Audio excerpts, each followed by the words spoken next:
traveling from a young age, seeing the impact of international education as early as 5 or 6 years old, I certainly wanted to go abroad, work abroad, study abroad, and eventually wanted an inexpensive MBA where I met you. Hello and welcome to Biofilm Podcast, a weekly show that brings you to the forefront of biomedical research, biotech, pharma, and healthcare fields, and the professionals behind it. I'm your host, Pavel Rozhov. My guest today is Elias Witman, an international business consultant, whose experiences range from working with United Nations, an antibody provider, cell signaling technology, a biotech trade association in Boston, MassBio, and now Sanyou Bio, a CRO. He also lived and worked in China and Germany, where we've met, attending Bonn Rhein-Sieg University of Applied Sciences. On this episode, we will find out about his broad international professional experience and unique perspective it provides. Also, whether he prefers to play 4, 5, or 6-string bass guitar. Welcome to the podcast, Elias. So first question, 4-string for sure. Although it's funny, I had a 5-string bass, and for the meme or something, maybe I liked Primus. I liked like that low end. But if you find out as you get older, the more simpler you'll play. When you're young, you kind of look at these videos of having all these pedals and racks, and as I find myself getting back to the 4-string and just playing something within the first 5 to 7 frets and just keeping it simple. But I will say during quarantine, I've started to learn how to play guitar, and I'm not very good, but I'm learning the basics, and it's something I've been wanting to do because I've been playing bass since I was 12, and everyone's picking up new hobbies, so it's a good time. Yeah, I could definitely relate to picking up new hobbies. Like this is definitely one of them. So I guess my recurrent segment on the podcast is to ask my guests about their favorite film or something like a TV that they watch. But for you, I'm kind of going to challenge you a little bit. What's your maybe favorite movie soundtrack that you can that sticks in your head? Oh this is a deep cut. So movie soundtrack has to be. It's called Diva. It's a French film.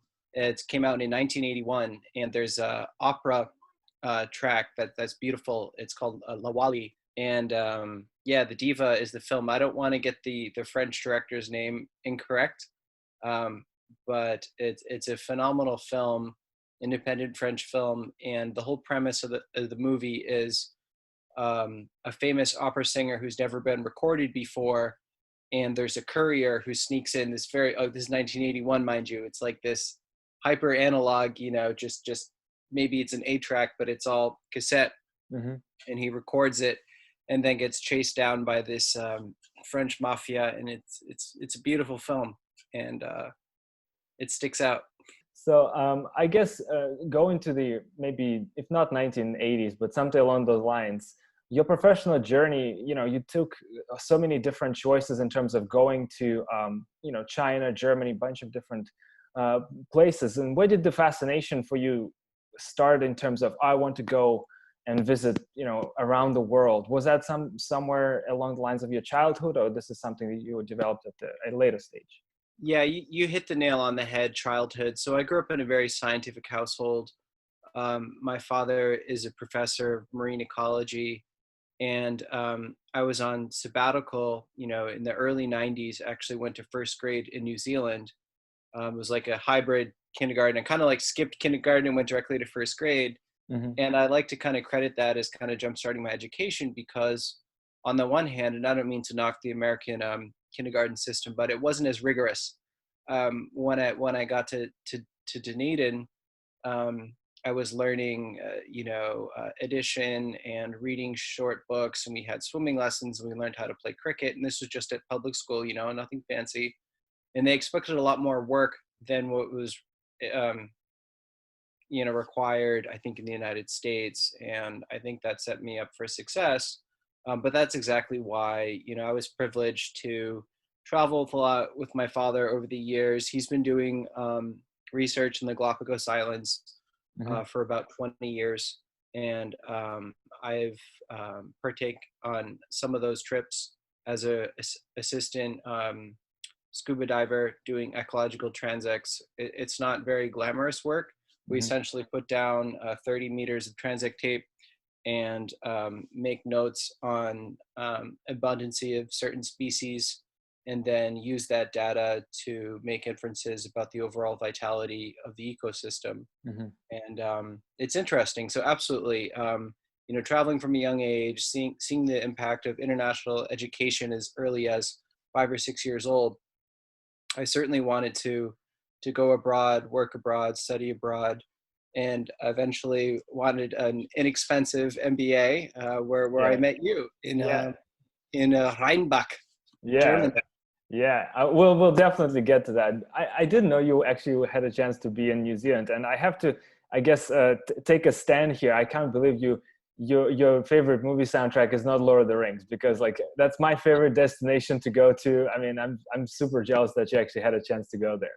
The soundtrack, that's the thing though. I can't. I mean, as epic as those films were, the soundtrack, I can't like put my finger on it. There's something like people would say, oh, it's Titanic, because there's the Celine Dion song that people really think about. But no, I really like the scoring. I think of older movies. I think they try to rely more on, drama that could be brought in and emotions from the soundtrack, because cinematography was a lot, I don't want to say simpler, but they had less tricks that are done in modern film. Yeah. And I was curious in terms of your upbringing. As you say, your father was an expert marine ecologist. So that's sort of 67. He hasn't retired yet, although he had his last grad student. And it's a shame, with universities being that they are right now, the quarantine things. It's challenging because some of his students can't go to graduation, and they can't see each other. And he's really done an excellent job fostering the growth of young scientists and bringing them down with him to do field research in the Galapagos as well. And there's something to be said for that, because really putting a lot of faith in 18, 19, and 20-year-old students, to take a lot of that work, and they develop really strong relationships. Full disclaimer: any sort of field research is dangerous, whether you're doing, sociological research in a conflict area, or doing humanitarian disaster relief and doing some sort of, world aid or kind of UN work. But any sort of field transects and what you're doing underwater research is difficult and dangerous. And you certainly form, I won't say military grade camaraderie, but there's definitely a sense of camaraderie that anyone kind of bonds when you're in a situation in which you could potentially die, in that type of area. It's certainly not as cut and dry as, the business realm that I'm currently operating in. There's no risk of shark attack or running out of oxygen, when I'm doing biotech consulting.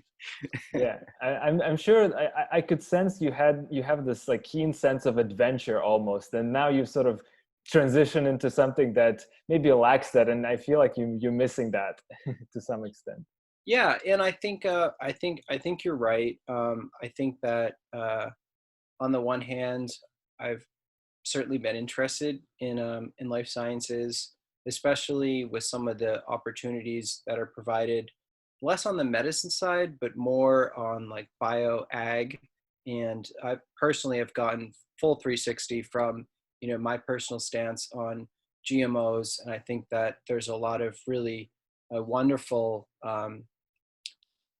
ways to utilize GMO technology to deal with resource scarcity. I think a lot what's going on with Beyond Meat and thinking more about, the resource use and how to sustain sustainable food production. I think a lot of the bioag space is really interesting. Went to a conference 2 years ago at MIT, and it was really, really, really fascinating. There was a man from University of what was it? Somewhere in Massachusetts, in Worcester, and he was using the cellular scaffolding of a spinach plant and pumped blood through it, and then was able to replicate it in a way to create a structure for bovine tissues to grow on. That stuff is really fascinating because, truth be told, I don't know a lot about oncology. I know about, the antibodies and how they're created because I worked in facilities.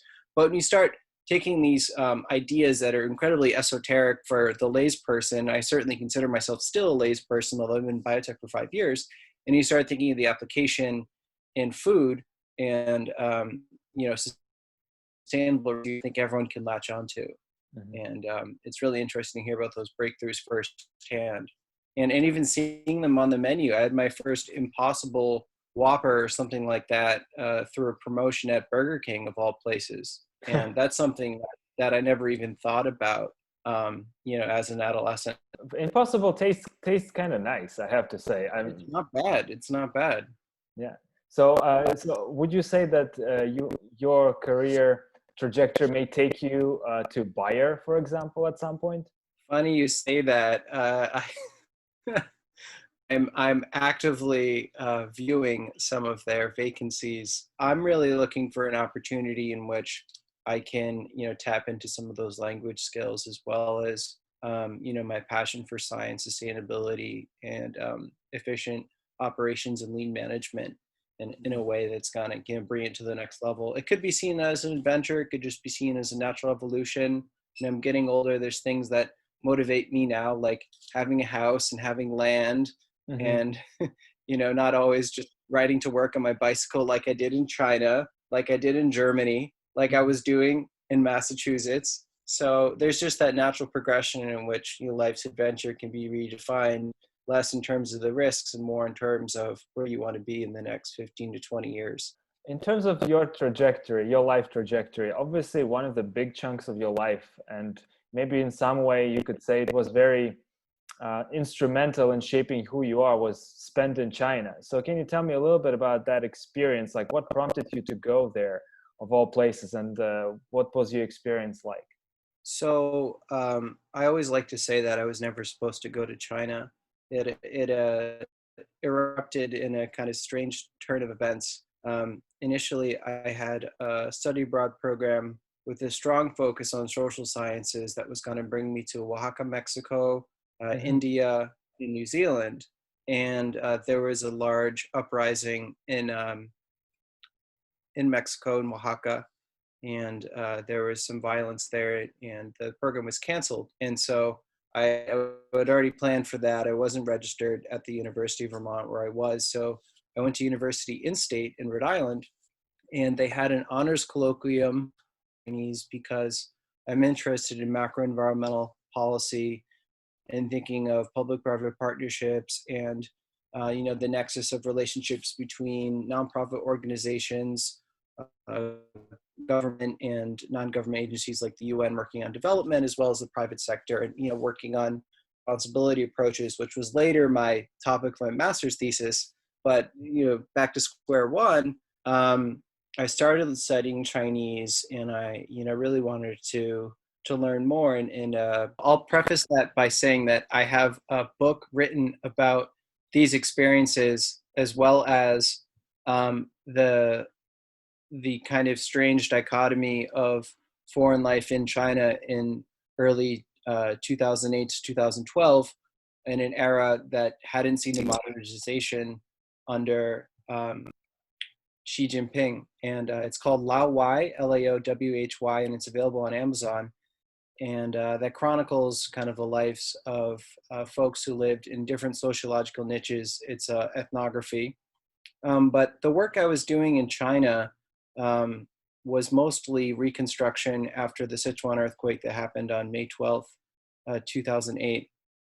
And it was a really pivotal moment for my development, because on the one hand, I had spent at that time about 3 years of my undergraduate studying reconstruction, disaster relief, anthropology, environmental studies. And then I was put in a situation in which I was the project coordinator for relief work. And on my first trip to the disaster area, I had a volunteer actually fall through a roof, and she wasn't severely injured, but I was responsible for that, taking her to the hospital on the very first trip. And it was amazing. I mean, she was, ready to come back the next week. We were just glad she hadn't injured herself in a severe way. Mm-hmm. But I saw it as an opportunity to try to do some research of my own. And I was interested in understanding the impacts that the earthquake had on indigenous culture. Where the earthquake happened was the center of the Qiang indigenous group. And I was curious to understand if the children were, learning their traditional language and what they were doing with some of their handicrafts. And because there's already a lot of pressure right now for young people and young indigenous people all across the world, leave their hometowns to go to university.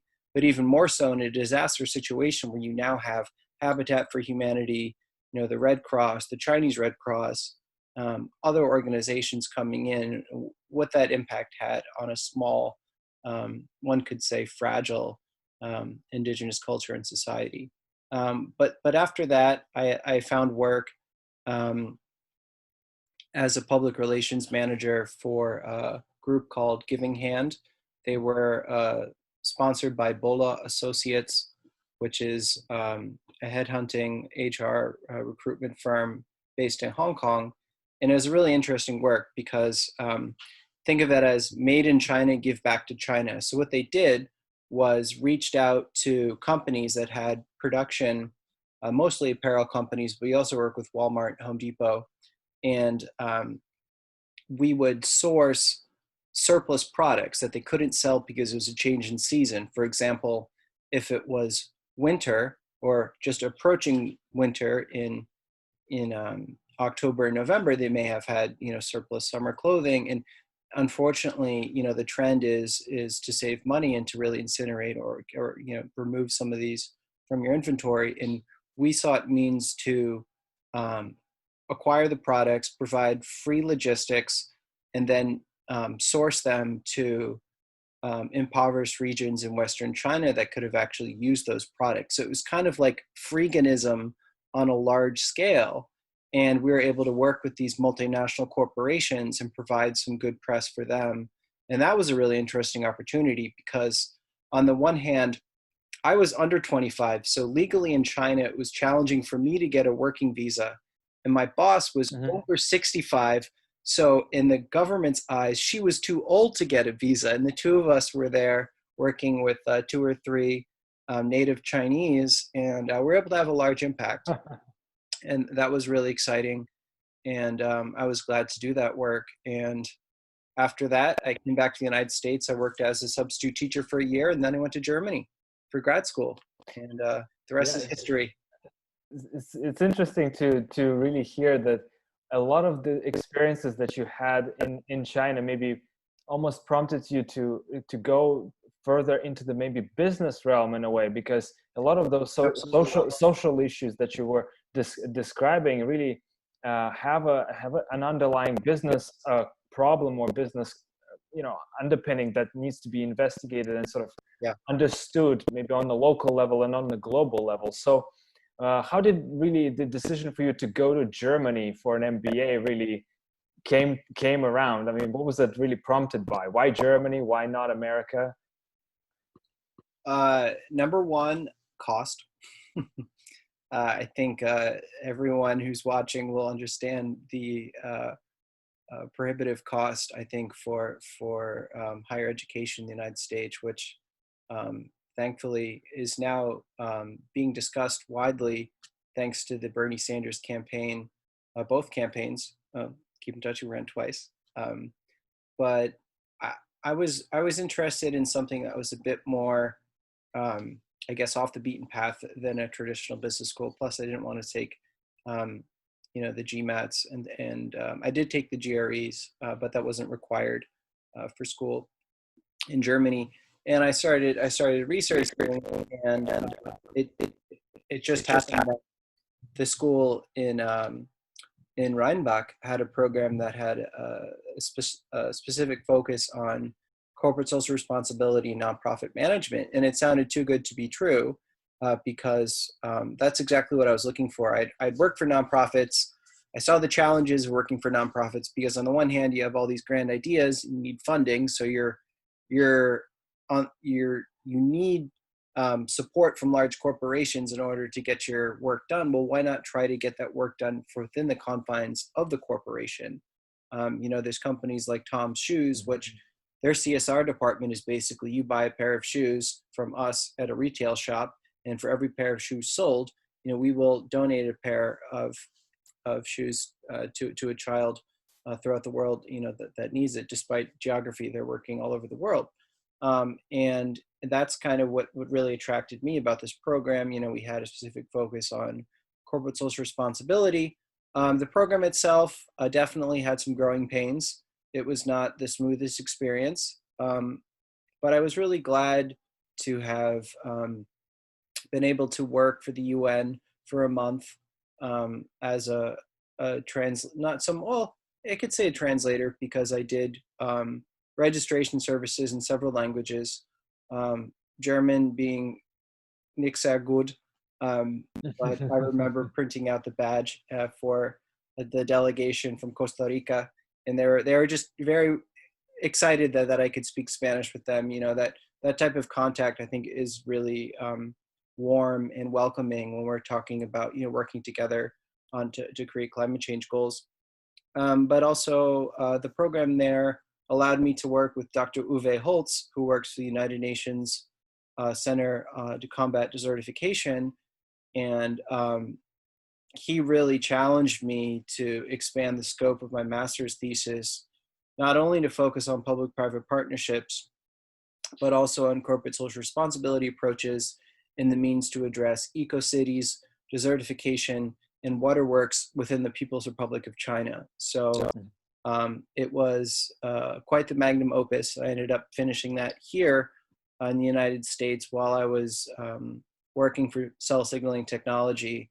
And I remember riding my bicycle to a copy shop in Harvard Square, printing out 3 copies of my master's thesis for $80, and then mailing it to Germany. And it was very sad in a way, because my master's thesis was done. There was no high five from Uwe. There was no graduation ceremony. I was told they'd be published, that they weren't published, but I poured so much sweat and tears into it. And I'd like to think that it would be read or circulated. And, that's my fault in a way too. I should try to push to get some of it published. But the way in which academia changes so quickly, the fact that it's about 5 years old may make it slightly less relevant.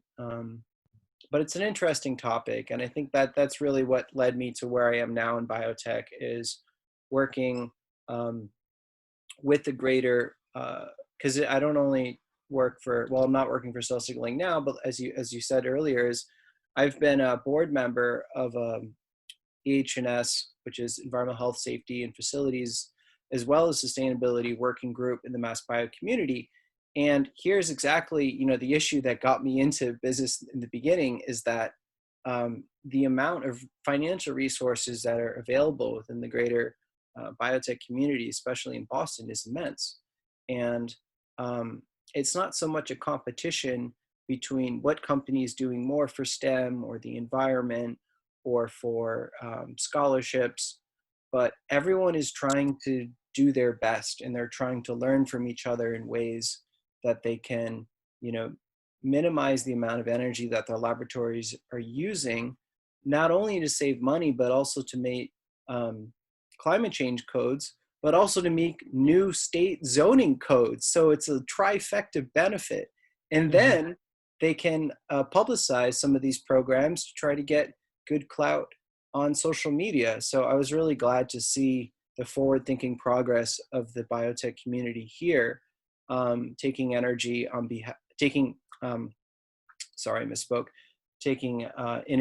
on behalf of energy and environmental programs that other industries may say are not part of the bottom line because these do come as an extra expense. However, given the progressive situation of Cambridge Kendall Square zoning policies, it does make financial sense because there's new building codes that require these energy efficiency guidelines and regulations for laboratory spaces, which I think your viewers will know are some of the most energy intensive means of zoning when you think of the negative 80 degrees Celsius freezers, the centrifuges, some of the cold walk-ins, and all the other fume hoods and air changes per hour that are required to maintain a safe space.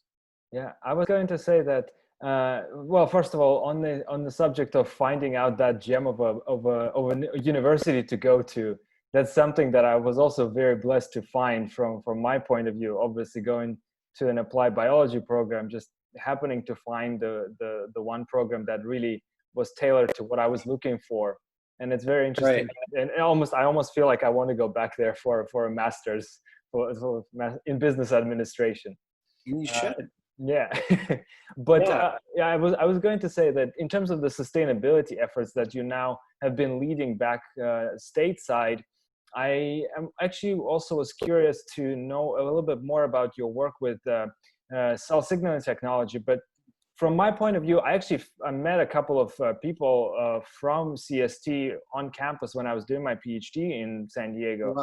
Wow. And actually, I was really amazed by the types of brochures and posters that you guys have made over the years. Yeah. They're one of the most informative and really well done as compared to a lot of the other types of vendors. But having said that, one of the things that I've started to realize over the last couple of years that a lot of resources are dedicated to providing this type of like swag, if you will, to researchers, at conferences and things like that. So as a sustainability manager, like, have you had to deal with with budgeting for these types of things? And like, what's your stance on these types of conference swag and, spending paper and plastic on introducing new members? So I can give you the full story. So the reason why cell signaling technology has invested so much time, resources, and graphic design in some of their brochures is because they have a really strong commitment to arts, and they have it's kind of a touring art gallery in which they support local artists, but also the former director of marketing in the early days and the brother of the CEO, David Combe, who I work for, is very passionate about art and trying to map some of these complex cellular pathways in a way that was engaging and fun and colorful, rather than some of these very drab. I mean, and I've been working in biotech for several years, and I see the layout. It's always light blue, white, gray backgrounds. Not a lot of time put into it, because they're not really thinking about the art. They're not thinking about the production value. And on the one hand, doing this type of work is expensive, but gosh, I've met people even playing in bands that I tell them I was working for cell signaling technology, and they say, "Hey, you guys have that awesome calendar." And I was like, "Yeah, some hippie wrote this big thing at the beginning about the UN climate change conference." He's like, "Oh yeah." I was like, "Oh, that was me." And so, here's this guy who was, playing in like a noise metal band who was working for Novartis. I mean, I just met him randomly, and that really makes an impact. I see people with the tote bags. But on the sustainability front, Cell Signaling was one of the first companies to adopt essentially a biodegradable cooler. So rather than shipping their products in styrofoam, because as you know, we sold very small antibodies and just a couple microliters or nanoliters. I'm sorry, I'm getting the measurement incorrectly. But we're talking a lot of packaging for a very small product. So we had biodegradable coolers, and also printed all of our marketing materials with the highest percentage feasible for post-consumer paper, and also using soy inks. But anything that's created is in a way not sustainable, because you have to think about bleaching of paper and waste and all these things that are put out there. So obviously digital is the most sustainable, but if someone's getting a lot of quality use out of that, it's not just like, going to a career fair or going to a college fair and people just bombarding you with all these leaflets and that you won't use, but creating something useful. I think Cell Signaling is doing a fantastic job creating useful infographics, things that you wouldn't mind, putting on the wall in your bedroom or your workspace, or I had that. I have to say, for 3 years of my PhD, I had that poster from yeah. cell signaling technology on my bench. But that's inspiring because it brings in the human element to what you're trying to work on. So we can say all we can about sustainability and printing, but Cell Signaling really did a fantastic job on the environment. So I was hired as a sustainability coordinator and kind of throughout the years became a sustainability program manager. And, the ball was really in my court. Anything that I wanted to actively pursue, I could push. Not everything obviously was enacted. But in 2016, I created a long-term plan that was voted on by the Global Board of Directors, also including China, Japan, the Netherlands, about a plan to meet the UN climate change agreements as laid out in the 2015 Paris Climate Accord. So essentially, it's a way of businesses to adopt means to reduce their greenhouse gas emissions in a way that would prevent global warming of 2 degrees Celsius.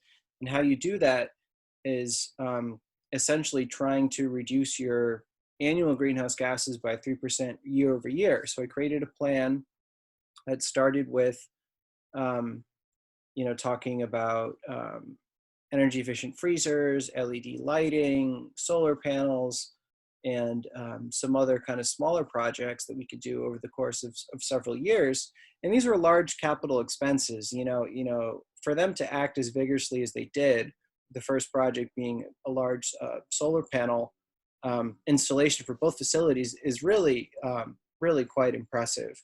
We maximized as much of the roof as we could for solar. There was some challenges because part of the roof was slate, so we couldn't put solar panels on it. But it was a really ambitious program. Towards the end of my tenure there, we were just finishing LED lighting for both facilities, and we had installed a technology that would close the fume hoods when they weren't open, because we had the fume hoods open 24/7, 365. To be frank, it's because they renovated a very old facility. So Cell Signaling's headquarters used to be a hotel, and the infrastructure is quite old, but it was sustainable in the fact that they wanted to reuse a building. But when I go visit, the who's who of biopharma in Kendall Square, it's new construction, everything's built to, totally modern chillers and boilers and air handling units that can be dimmed down to very nothing and unoccupied and then ratchet back up. We didn't have that level of space control. It's either the air conditioning and the HVAC and the air circulation was going on at a certain rate, or it wasn't. It needs to stay on all the time. So what we're able to do is create a program that worked with TEL, which is a British company, and they have fume hood controls, which actually are on a lot of fume hood controls already. They do some of just the up-down buttons. But it was an optical drive that sensed whether someone was there, and if they weren't there, it would bring the fume hood down. At the same time, it had a damper within the ductwork that would open or close depending on the amount of air that was pre-programmed for the space, with the ability to have a purge button in any sort of spill event. So it was really great, because think about it, we were exhausting air at the rate of a occupied BL2 level space 24/7, 365. And everyone likes to think about highly visible projects like solar panels or electric vehicle charging, which we did, but something that had more of an impact was something you don't think about, just air changes. I don't have air conditioning here, so my window is open, but heating, ventilation, and air conditioning are essentially the number one energy hog for businesses of all types, even more so for biotechnology because of the risk of working with volatile organic compounds and chemicals within certain lab spaces in order to meet safety code. That's actually super interesting. Like, as I'm also starting to learn more about the impact that life science research has on the climate, and in terms of sustainability, the types of consumables that we use, which rely on single-use plastics, as well as multiple pieces of equipment that have to run, as you say, 24/7 and 365 days. I really believe like this is such a big push that life science, as a big, obviously, proponent of reducing climate change, has to push forward. And I think you're playing a big part of that.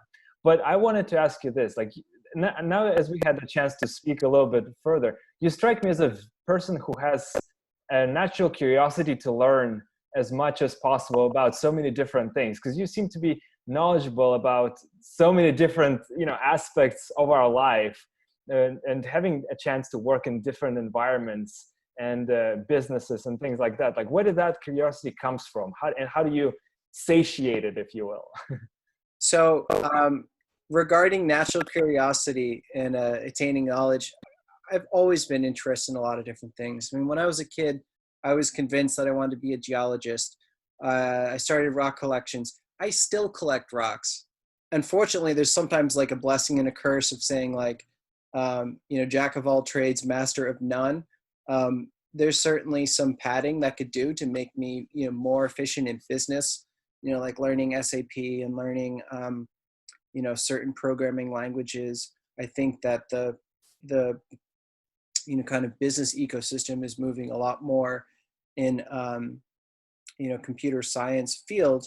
And I'm kind of rooted more in like the humanities, the public speaking, the operations, the stakeholder management, securing funding and donations, motivating staff, rolling up my sleeves and getting in the air ducts and, working outside with the contractors, making sure that projects are working.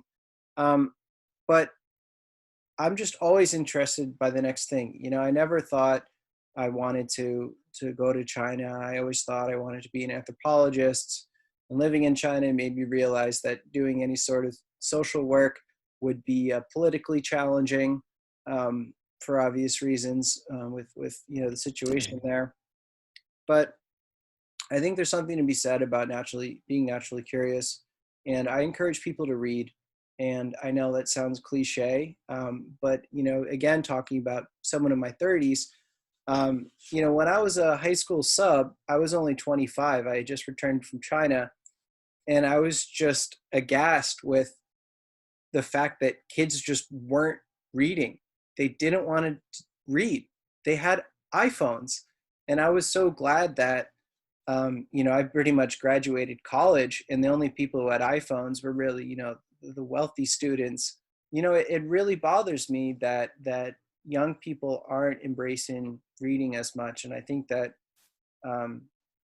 reading is something I try to do every day, and it's something that really keeps me learning about the world. Even fiction, you can really invest yourself into a character and then think about some of the things they're doing. One of my favorite authors is Neil Stephenson.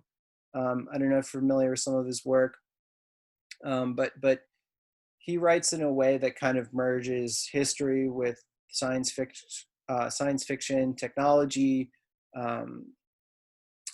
cryptology, and things that are really prescient. And when you look and see how fast things have moved, I mean, I would have never thought that we'd be talking about cryptocurrency and that hacking and computer work would be what it was. I mean, the internet was awesome in 1996.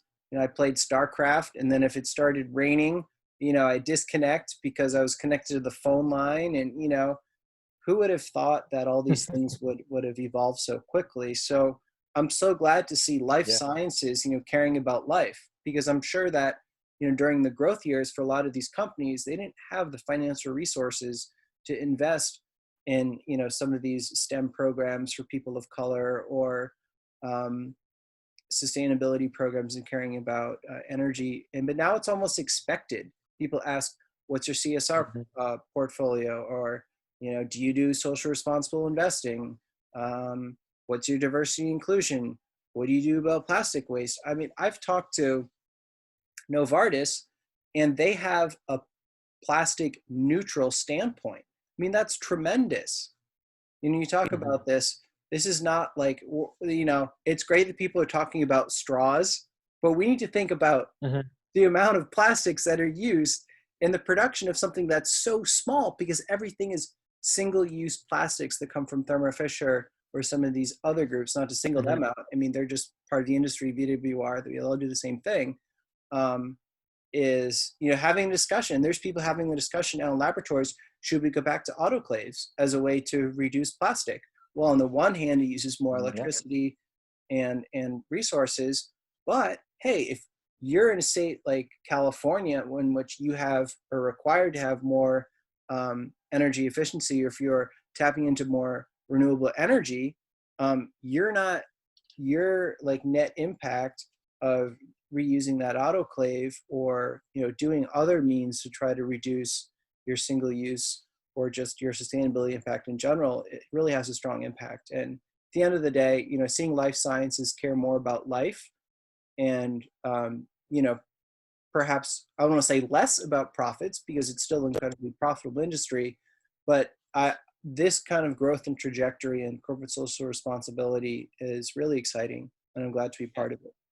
Yeah, so this is a perfect opportunity to maybe jump into what you're doing now, because now that you worked with cell signaling technology, you have some experience under your belt in the sustainability area, and we have a number of different crises, if you will, that the world is experiencing.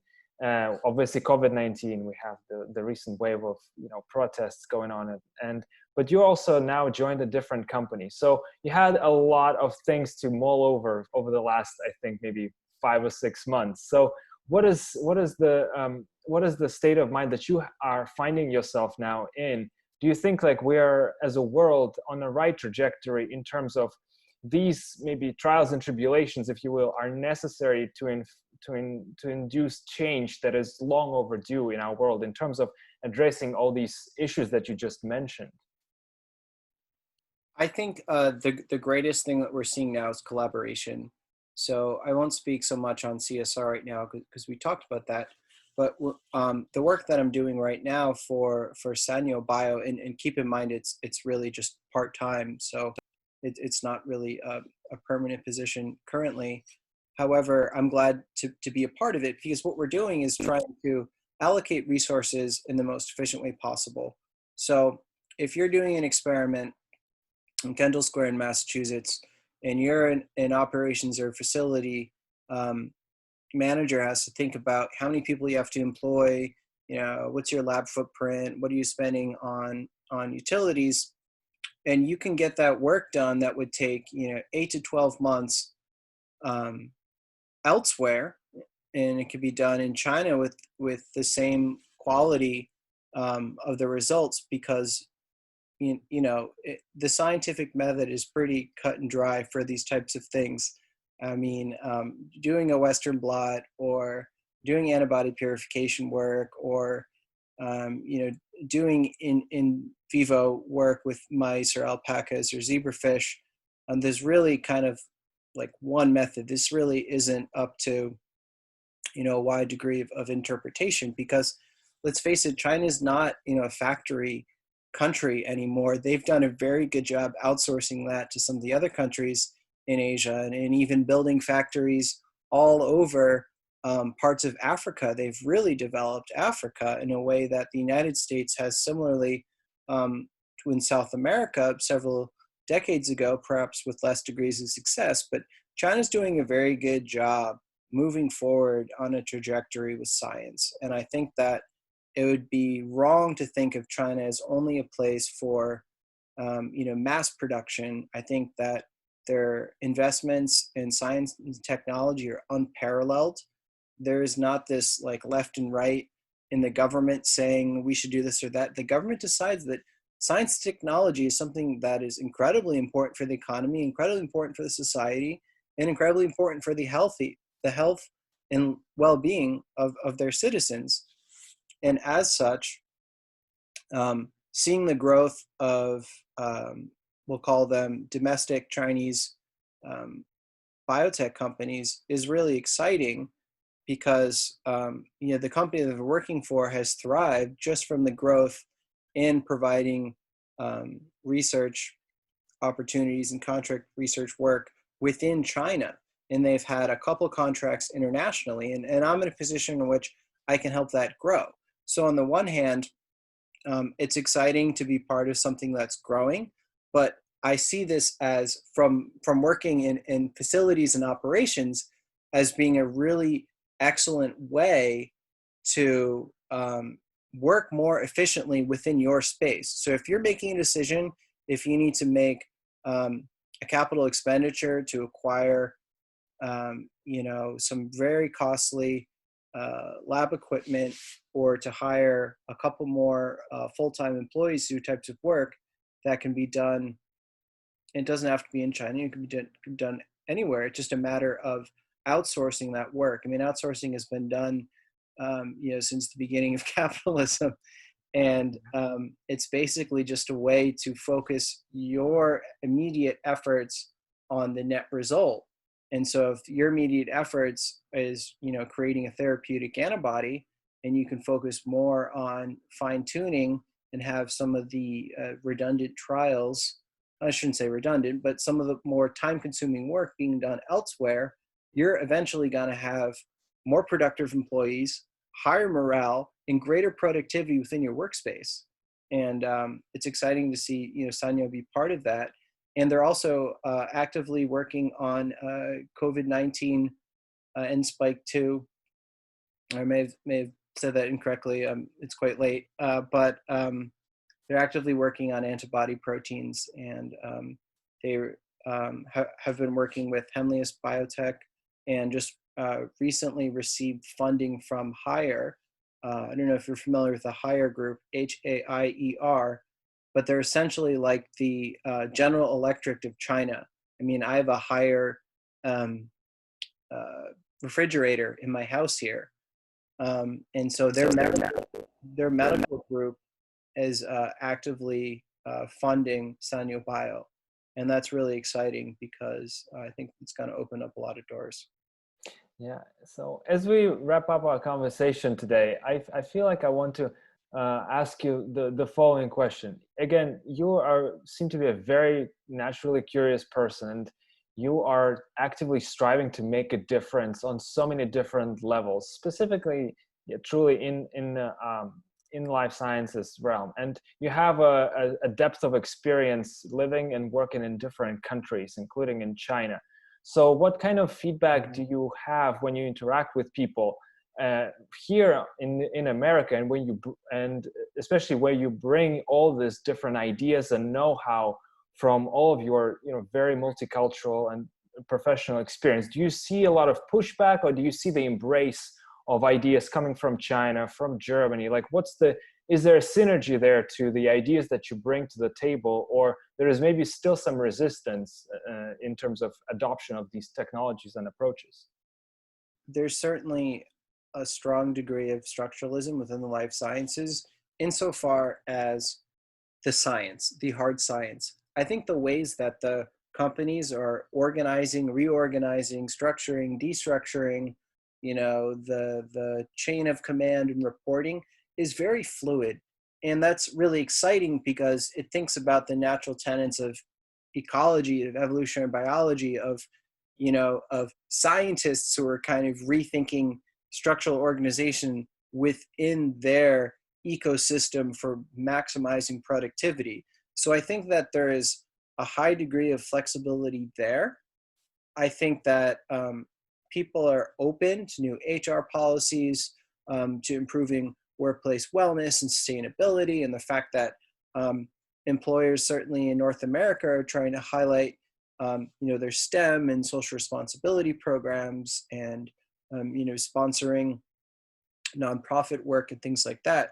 I think that's very exciting. What I do think that the biotechnology industry as a whole needs to work on is obviously some of the FDA and kind of regulations that are working that kind of dictate, drug price. I mean, I don't want to sound like Bernie Sanders again, but I think that there are a lot of biotech executives who've gone on record in saying that the drug prices are unsustainable for the industry because at some point, certainly not in this administration, but in the future, I think we're going to see wholesale healthcare reform.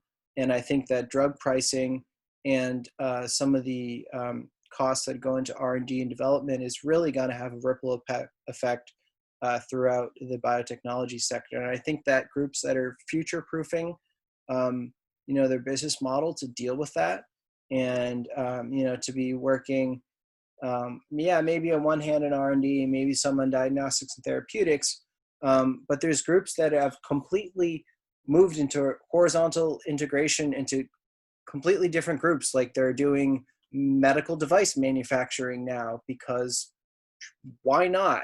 And it's interesting. I mean, certainly you have these large umbrella groups like Merck and Bayer and, some of the other groups in the United States, like, VWR or Thermo Fisher, who are kind of, their hands are in so many different industries that it's hard for, a startup to think what their niche is. Because if a company like Thermo Fisher can say, oh, you have a great idea for this new laboratory widget, we can make it for 1/37th of the price. And by the way, our production rate is, XYZ. And I know that sounds, kind of totalitarian, but I do think that the having healthy competition is good. And it is a bit alarming when you see so many mergers and acquisitions happen, especially in a small geographic space. Shire just merged with Takeda, and that impacts people's livelihoods. Not everyone was retained in that, and after that merger happened, we were put into this kind of COVID quarantine situation. I was unemployed when this hit, so I'm doing part-time work. But I think that it's a more aggressive industry than maybe it was, but that's just the nature of the way that these businesses are evolving worldwide.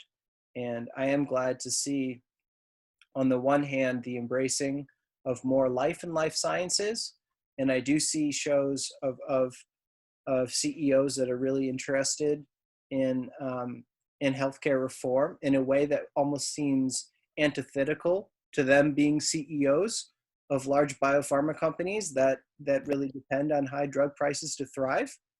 But at the end of the day, it's currently not sustainable from a financial and from human holistic health centered perspective.